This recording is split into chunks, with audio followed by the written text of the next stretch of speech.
Sony wasn't supposed to build the PlayStation. It was just helping Nintendo create a new console. Then, Nintendo humiliated and backstabbed them in front of the whole world. This is how a betrayal from Nintendo led Sony to build the PlayStation and crush the entire gaming industry. In the late 1980s, Nintendo dominated gaming.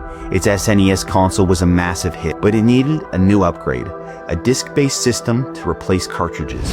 Nintendo didn't have that tech, so it partnered with Sony to build a CD-ROM add-on for the SNES. It would be called the Nintendo PlayStation. Sony poured money and engineers into the project.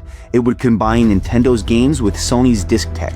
The contract even gave Sony licensing rights to games on the new format. But Nintendo got cold feet. They didn't like how much power Sony would have over licensing and profits, so they made a secret deal behind Sony's back. In 1991, Sony took the stage at CES to unveil the Nintendo PlayStation. The very next day, Nintendo betrayed them, announcing a new partnership with Philips instead. Sony was humiliated. Executives were furious, but instead of backing down, they quietly started planning their revenge. Sony made a decision. If Nintendo didn't want their help, they'd build a console of their own, a more powerful one, under full Sony control. They called it the PlayStation.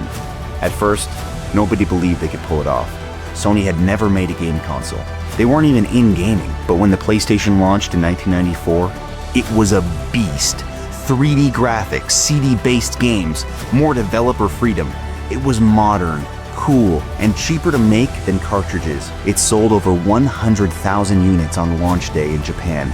And when it hit the US, it outsold the Sega, Saturn, and buried Nintendo's N64. Sony had the advantage. They attracted third-party developers who were tired of Nintendo's restrictions. Games like Final Fantasy, Metal Gear Solid, and Resident Evil made PlayStation a hit machine. By 1999, the PlayStation had sold over 70 million units. Nintendo was no longer king, and Sony had become a gaming empire. Ironically, Nintendo's betrayal gave Sony everything it needed: the tech, the motivation, and a grudge.